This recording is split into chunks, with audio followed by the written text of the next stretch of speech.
Welcome to the Sheer Recovery Podcast. I'm Dr. Ted Bender, clinical psychologist and chief executive officer of the BeWell Network. You can always learn more about us at sheerrecovery.com or the BeWellNetwork.com. Our main number is 1-888-743-3751. If you or a loved one is in need of help for substance use disorders or mental health disorders, please reach out to us and call us. We're available 24 hours, 7 days a week. My goal in this program, as always, is to educate the public and to let you know that you're not alone and that help is available. Today, I am absolutely honored to have Michael Fishman on the show, actor, writer, and producer, known for playing DJ Connor on the long-running series Roseanne and the new fantastic spinoff, The Connors, on ABC. Roseanne ran for over 220 episodes, and Michael started on this show when he was only 6 years old. Like millions of Americans out there, myself included, we grew up watching Roseanne and watching DJ Connor grow from a very young child into a teenager. Michael, absolutely honored to have you here. Thank you so much for joining us today. I really appreciate it, Dr. Bender. It's a pleasure. I can't wait to get into everything.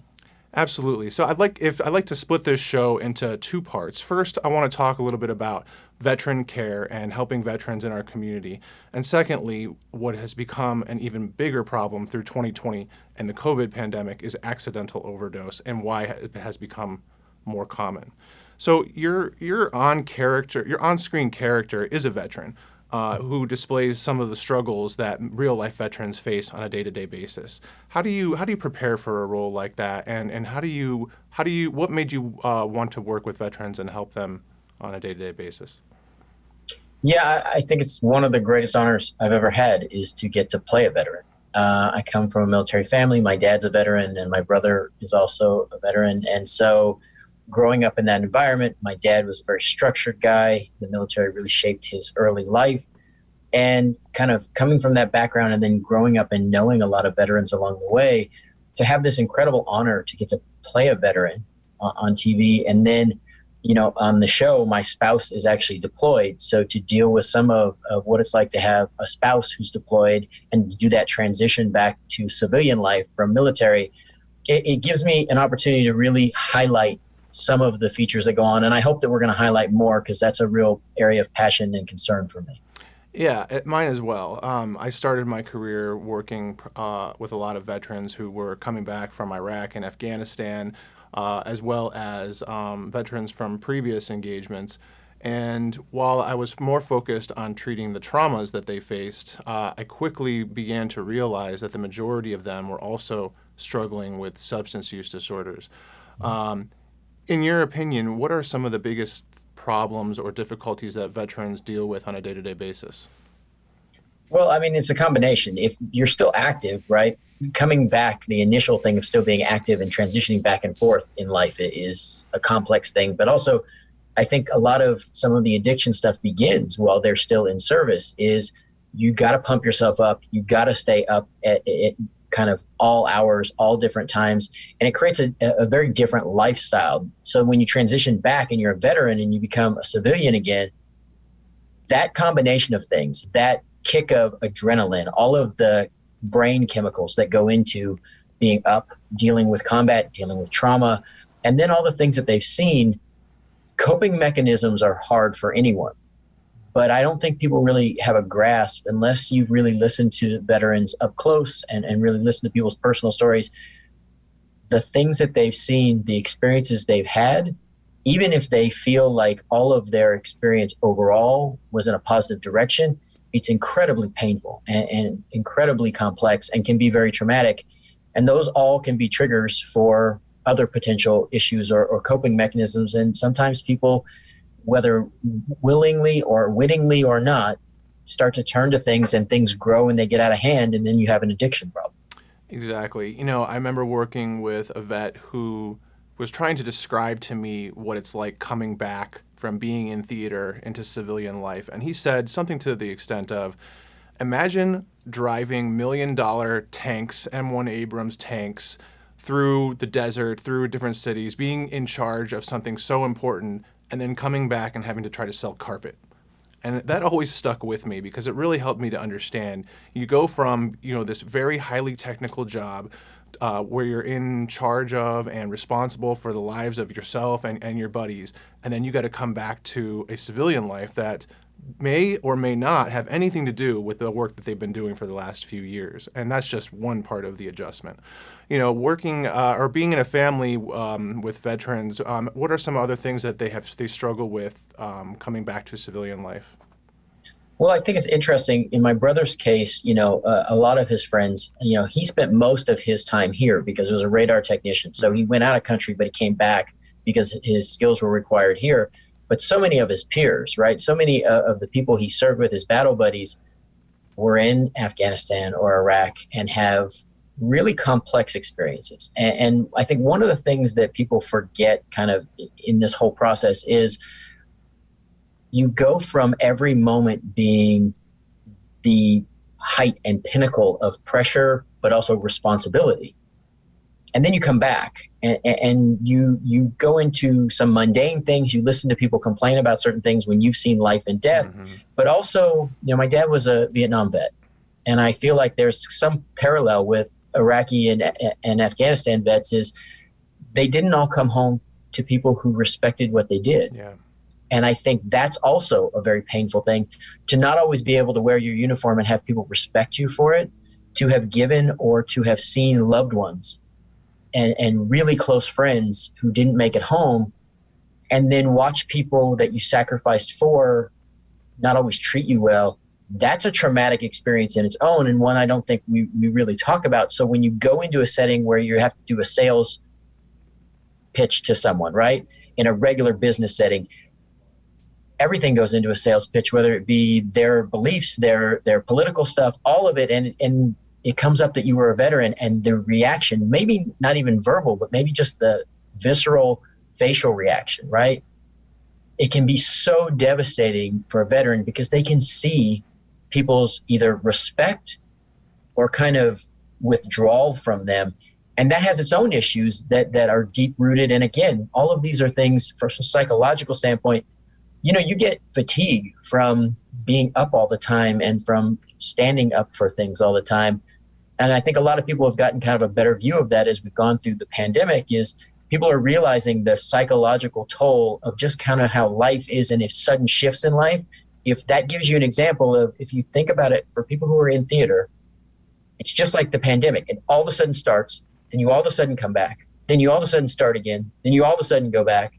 Trying to balance that can be incredibly painful. And then you add in the responsibility, and if you have a family, and there's all the regular things that everybody has to deal with on a day-to-day basis.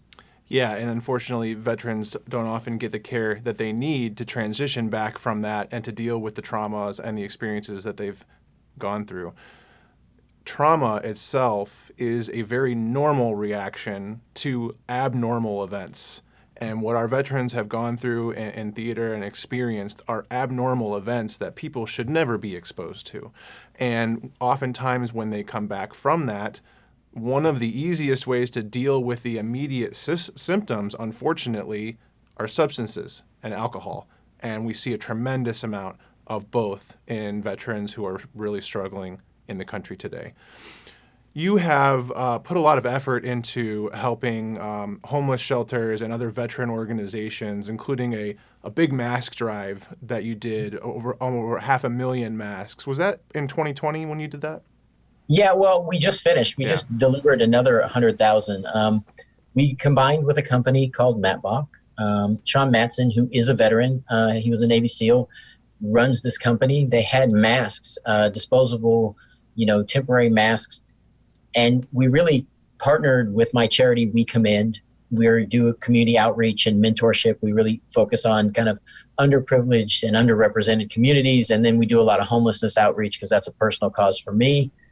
And what we found was a lot of people didn't have masks, and the access to them was limited. And disposable masks, for people who can't always wash them, you need to have that option. So we partnered, we got the masks here, and my business partner, Michael Johnson, and I were really, and my kids were the boots on the ground to go and distribute it. And what we did was we really targeted specific groups. We targeted homelessness.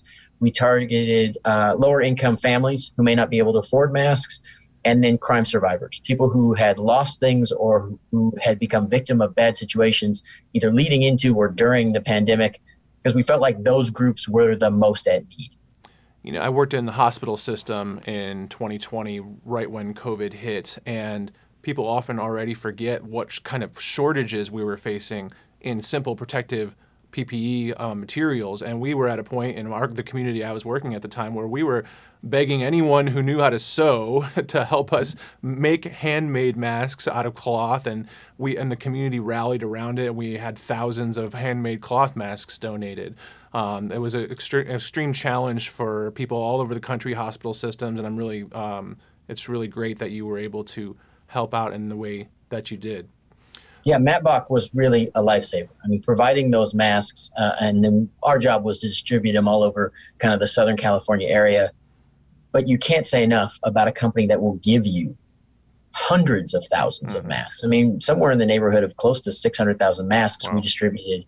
And to be able to reach people in that way, you know, to reach homeless youth and young adults and make sure that they tried to stay safe, to reach veterans and homeless veterans in particular.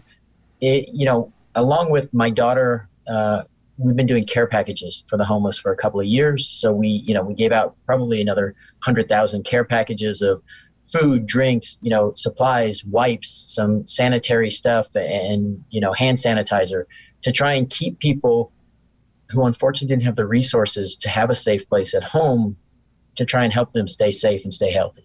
You mentioned the organization We Commend and the work that you're doing with the care packages. If our listeners wanted to help in any way or wanted to give back or to be a part of that, what should they do? How can they reach out? Yeah, We Commend. We're about ready to launch our website, so that'll be the easiest way. It'll be wecommend.org. But for us, it really is about creating partnerships and communities. We really strive to find kind of that space where there's a gap, whether it be a gap in care, a gap in resources, or one of our missions is inclusion in the entertainment industry.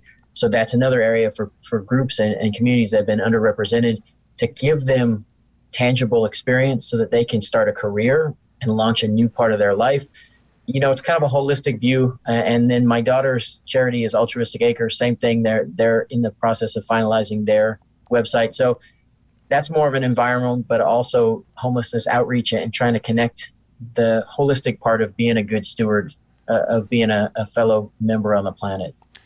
And I commend you for that work, and we look forward to having that website up and running so we can help out. When you think about homelessness and the homeless problem in this country and in California, it's been a very big ticket item recently. I think, you know, for our listeners and for our viewers, something to understand is that in order to help this problem, it's not just about creating living space.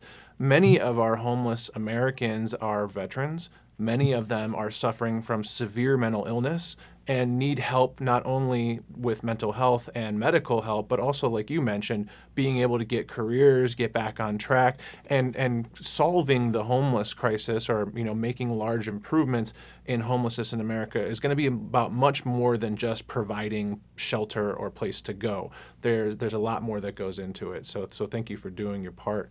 And I urge everyone listening and watching at home to please reach out and be a part of that and help. Yeah, Dr. Brenner, can I add one more thing Please. to that? You know, they estimate on average somewhere around 600,000 people are homeless every night. Those are the ones that we have an idea of. What we don't have an idea of is all of the people who either are displaced suddenly because they can't afford their rent, their place, and that number is growing. And then the number of youth that are kicked out, displaced for lots of different reasons. And what we have to realize is a lot of the people who are homeless now, they're just working poor. They can't afford first and last month's rent. They can't afford to start fresh. And a lot of them are living in their cars, and they aren't always counted as homeless. We have a huge responsibility, I think, to reach out and kind of connect people. And very much like the way the military does, is the ability to move and provide supplies and things in certain elements is great.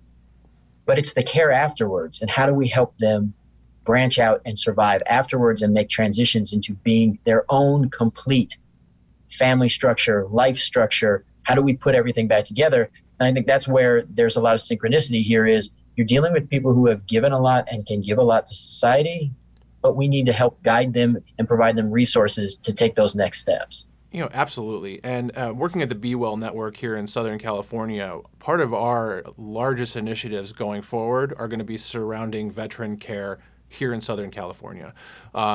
Myself, I have a lot of experience in treating veterans. My team has a lot of experience with trauma work, and we are in position to be able to really make a large impact here in Southern California with our veteran population, and that is going to be a major focus for us moving forward. So I'd be happy to talk to you more about that in the future as we go forward. Great.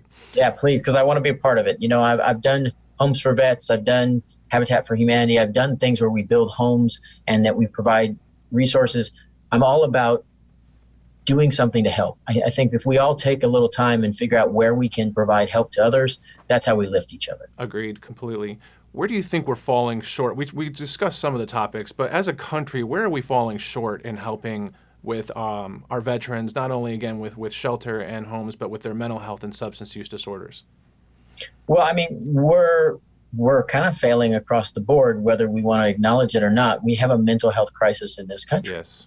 And it is growing. And the pandemic just made that explode at a rate that I don't think people really have contemplated or comprehended yet. Mm-hmm.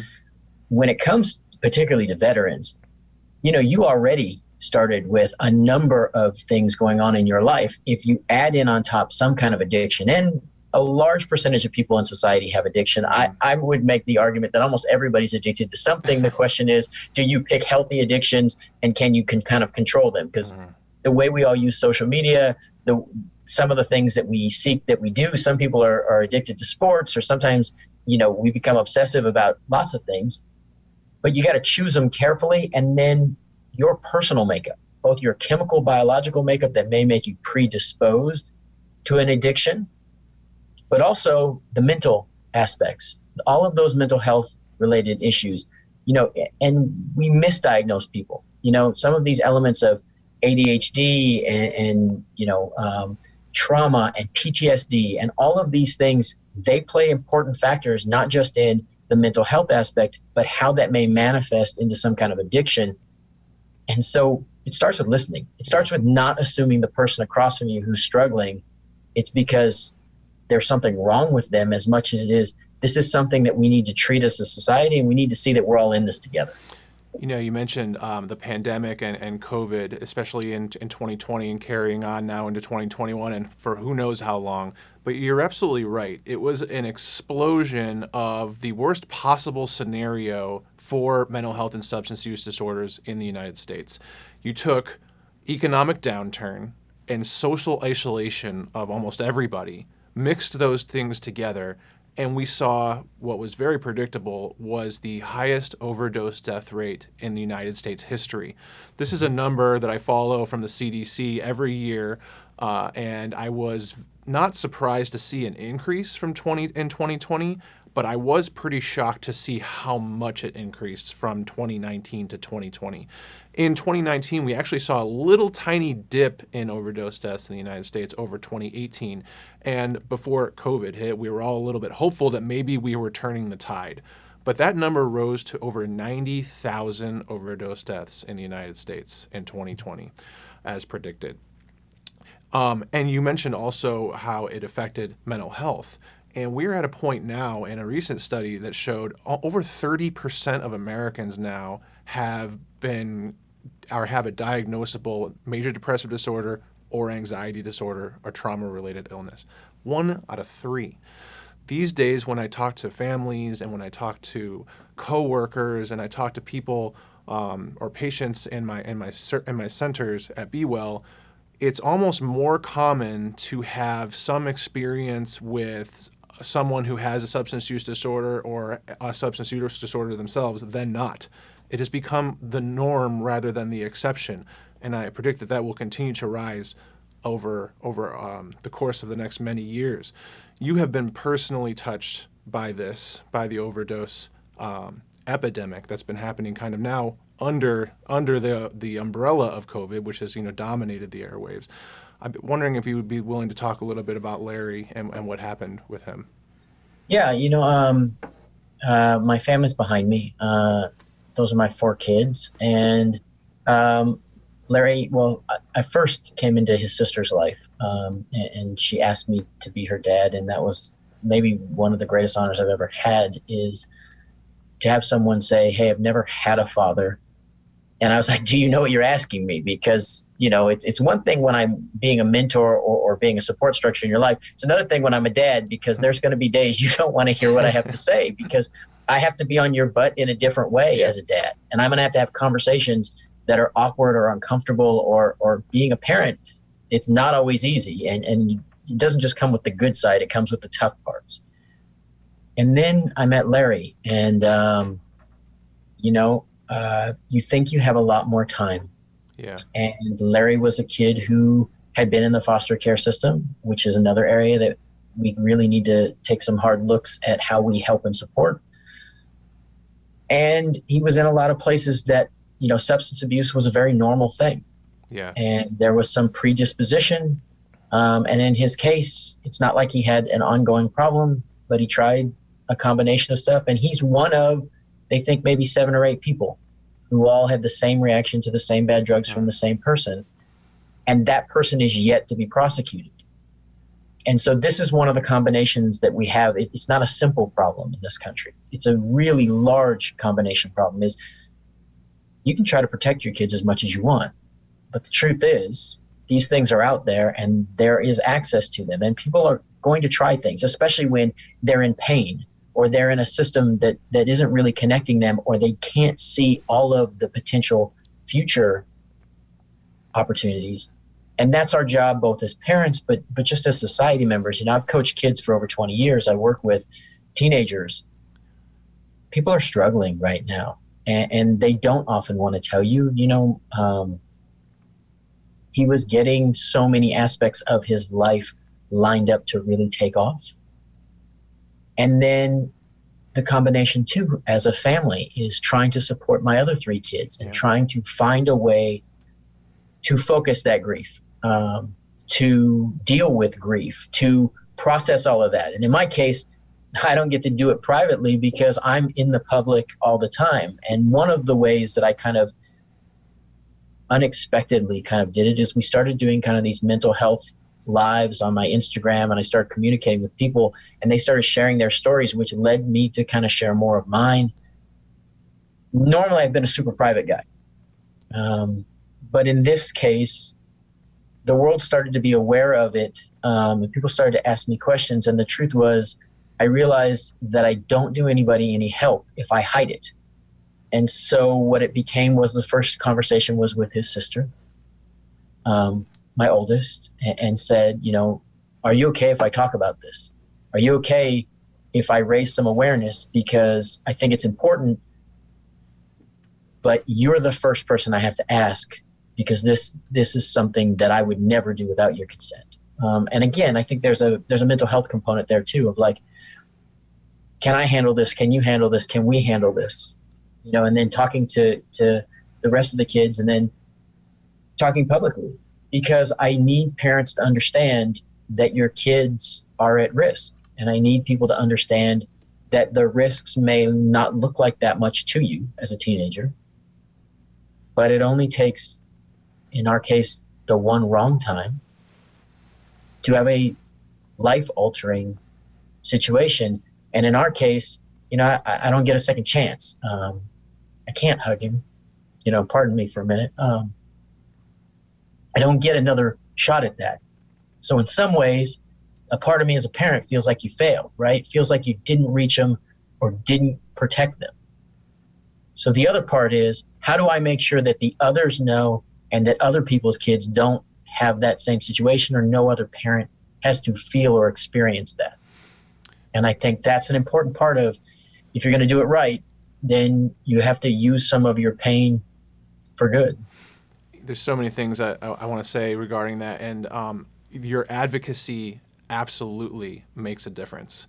I've done a lot of public speaking and television as well, not nearly as much as View, of course, but I have had family members and people come back to me saying, hey, you know, I saw that article in the newspaper, or I saw that news segment you did, and it really made a difference and encouraged me to get help, or encouraged me to ask questions about my family member who's struggling from substance use disorder.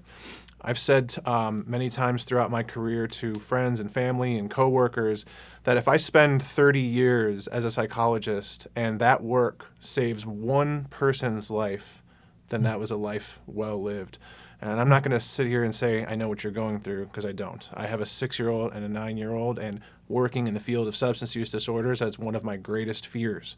And I do everything I can to make them feel loved and educate them, but ultimately at the end of the day, I can't protect them from that. And you know, you mentioned also experimenting with drugs meant something different when we were kids than it does today. With the onset of the incredibly deadly drug fentanyl, the risk of accidental overdose has skyrocketed.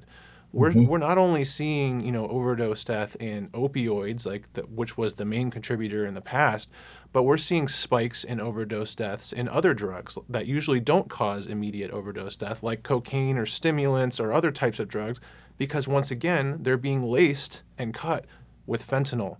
So as you mentioned, you know, experimenting, which may have been marijuana and alcohol more so when we were kids, now has turned into experimenting with pills, and specifically street pills that are pressed on the street and are often laced with fentanyl, causing all kinds of accidental overdoses across the country.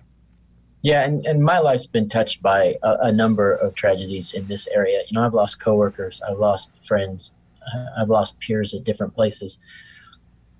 But to lose a child it's a uniquely painful thing. And what I would say for people is, you mentioned if you can help one person. Yeah. If I can prevent one person from having this experience, like you said, then it's worth it. But the other part is, maybe a family has this conversation, or teenagers have this conversation. You know, having an adopted child who didn't grow up in my home, he didn't get all of the coping mechanisms and the support structures.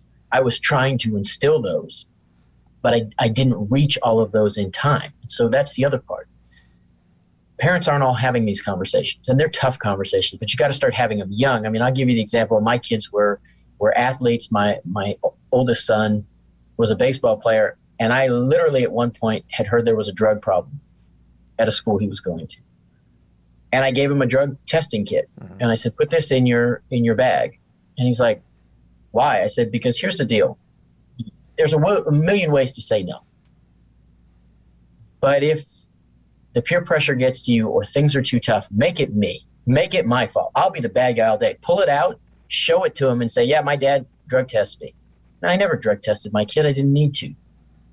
But that doesn't mean that it couldn't happen. And in my case, a few years later, it did happen. And that's the thing, is you got to give them different ways to say no and protect themselves. And that, I felt like throughout their lives, I've given them different ways. In Larry's case, I didn't get a chance to give him all the ways, and his environment wasn't always under my control. And that's another part of kind of the system where we're failing some of these kids. And we have to be strong enough to have these conversations.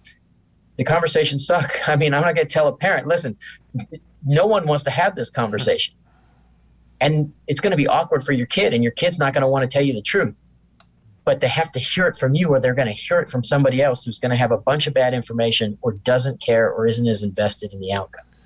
Yeah, you know, it's a skill set to avoid becoming addicted to drugs and alcohol these days. And the old, 90s saying, just say no, was at least an attempt, but it wasn't nearly enough. What we teach patients at BeWell and at Sheer Recovery is not only to avoid using drugs and alcohol, but how.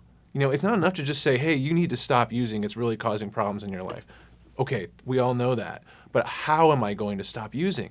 these drugs commandeer the brain's reward system, and all of the neurons in your brain, especially early on in recovery, are screaming for that substance, whether it's alcohol or pills or whatever. And not only do they need time to detox and to get off of these drugs, but they also need the skill set to maintain that sobriety. And you mentioned some important things about parenting, right? Keeping that open dialogue, having open conversations with your children, even when it's uncomfortable. Because let's face it, we're both parents. It could be a lot easier just to ignore it, not deal with the confrontation, especially these days when kids are buried in their screens and the devices and all they want to do is hang out with their friends. But to force those conversations and let them know that in that moment of difficulty, your voice is in their head and they know that they have you as a support that they can lean on to get out of some touchy and tricky situations. Yeah, and you have to be willing, Dr. Brenner. I think for me, I mean, this is the stance I always took is, listen, you get one free, call me anytime at any hour to come pick you up from a bad situation. No questions asked.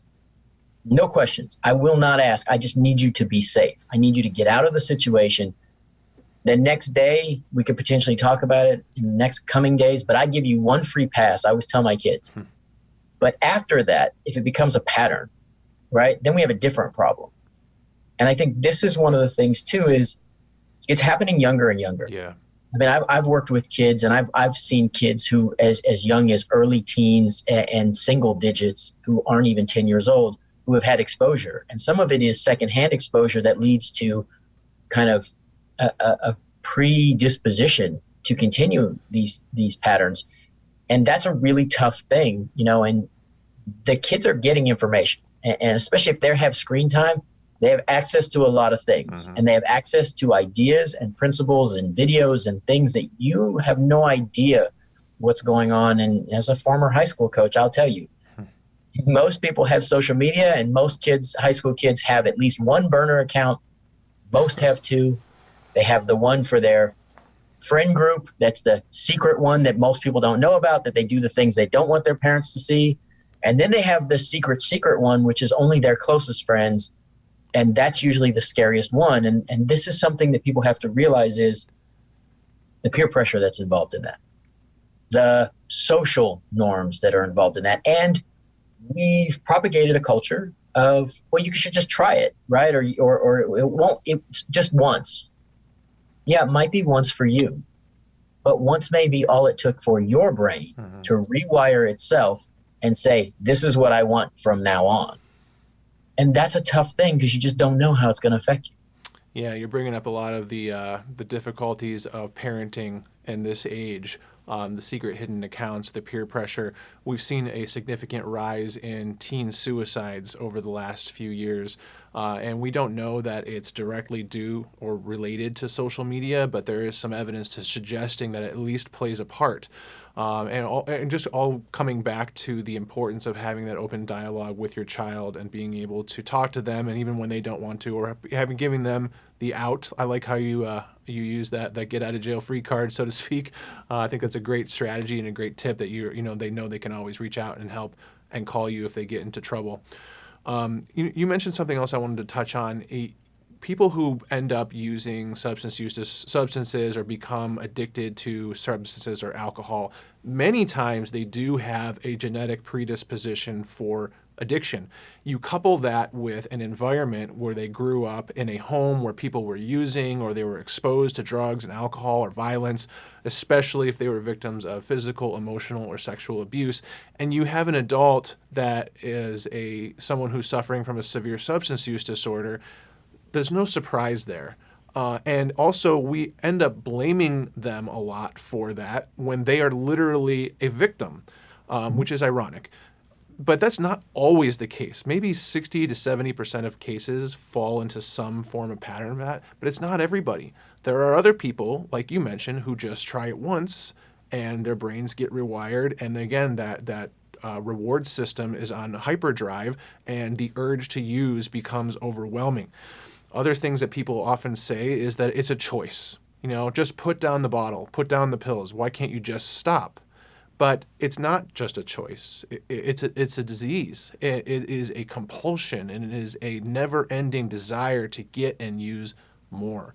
And that's what I hope, that we can convey to our listeners and to the public, is that it's not just a choice. It's not something that people can just stop. Most people often need help to quit. I think almost everybody needs help to quit. I think the question is what kind of help, right? Most people need formal professional help, and very few people seek it. And the lower you are on the economic ladder, the more difficult it is to gain all of the resources you need. And it's one of the reasons that organizations need to exist. It's one of the reasons that things like this, where you can have these conversations, are so important. But we also have to understand, maybe it didn't happen at home, but maybe they saw it at somebody else's home when they went to their friend's house, or they went to a loved one's house, or maybe it was on television and movies and they got curious. Maybe it's when they went to college. Maybe it's a team group, a local family that just kind of you hung out a few times, but this was something that some of them did. Everybody has access.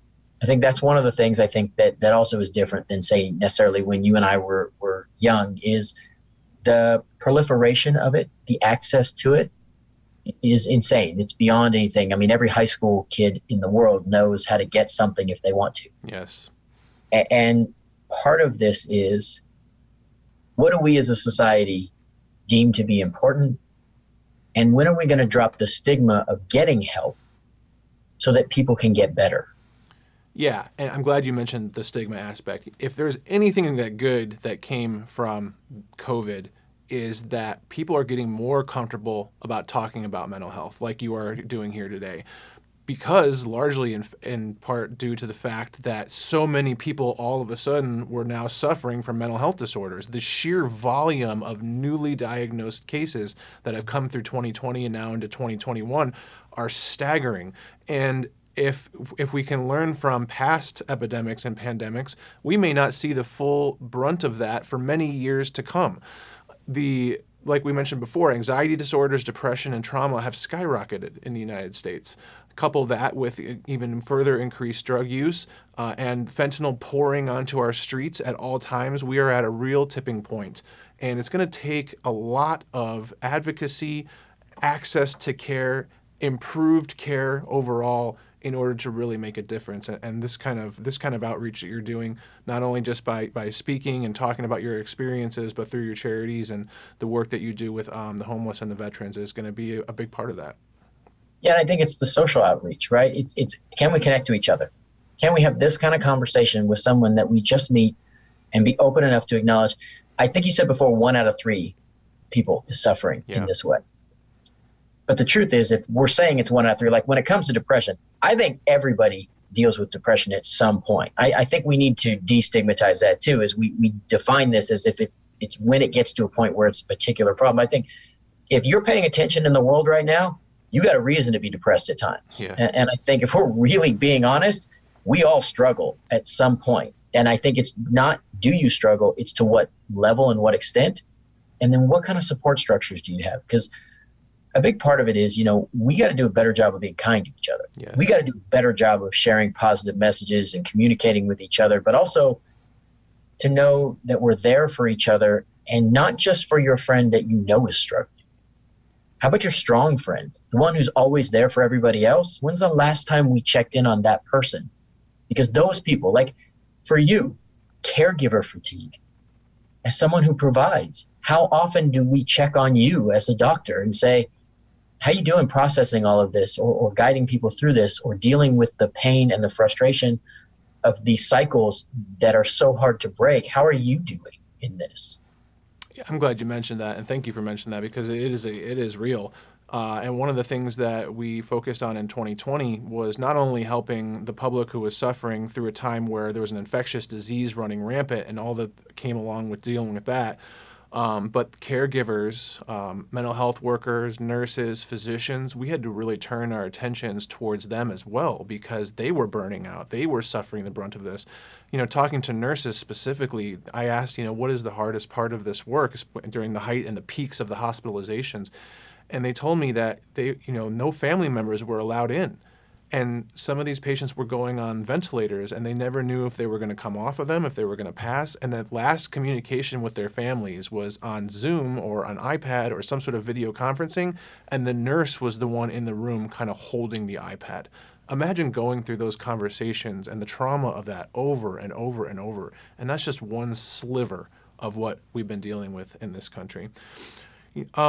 Michael, what would you say to parents or loved ones out there who have lost a child, a spouse, a brother, a sister to this terrible disease? What advice could you give to them? Well, I think I start with, and it sounds a little morbid, but I'm of the belief that we don't know what time we have. And you think you have more time, but don't leave things unsaid. Yeah. I think it's the first place to start, is to connect on a deeper level, to have some of these tough conversations. All of my kids know that I love them. For Larry, I came into his life very late, but there's no doubt that he knew I was there. And while I didn't get to do all the things I wanted to do, and I hope that this in some ways motivates others, he at least had the benefit of knowing, right?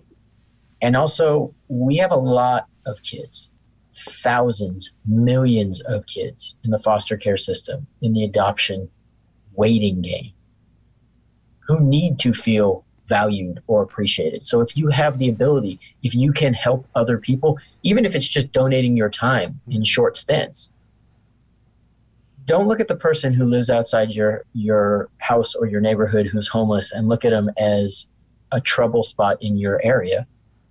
Don't just look at them as someone that may be a risk to you. Look at them as a person. See what is really challenging. And I'm not telling you run out firsthand. Maybe you're not comfortable in that way. We all have to do it in our own ways. Me, I'm hands-on, and I'll be upfront, and I'll go to the kid. I'll go to the homeless person. I'll connect. And I've always been that person, and I always will be. But then if you can, find people who can. Find organizations like yours who are helping other people.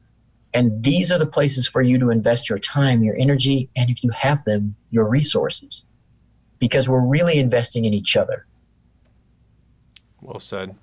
I really admire your strength in speaking on this matter, because like you and there are millions of people around the world who are going through very similar struggles, and a lot of people just don't know what to do. They don't know how to reach out for help. They don't know that there's help available.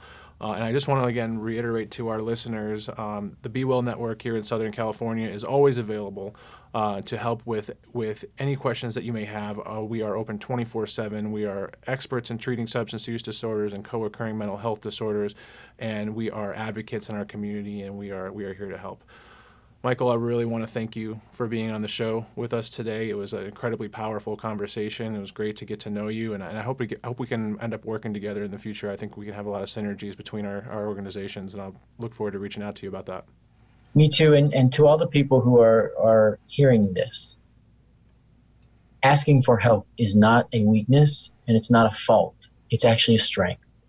To acknowledge you need help is a first step in a new direction. And so don't be afraid to ask for help. Don't be afraid to say, I'm struggling, because you won't know what resources are there until you reach out. Thank you for tuning in again to the Sheer Recovery Podcast, brought to you by the BeWell Network. Please like and subscribe to our podcast. We are on all podcast platforms as well as NBC Radio. Our number is 888-743-3751. We are available to help with you or your loved one at 24 hours a day, 7 days a week. Thank you again, Michael, for being on the show today. It was an incredibly powerful conversation. We are very grateful to you for sharing your story and being so open and candid with us. Thank you. Thanks, Dr. Bender. I appreciate all that you're doing and all the care that you have for the community. If anyone wants to reach me, you can always reach me through social media. May we lift each other, and may we all make progress together.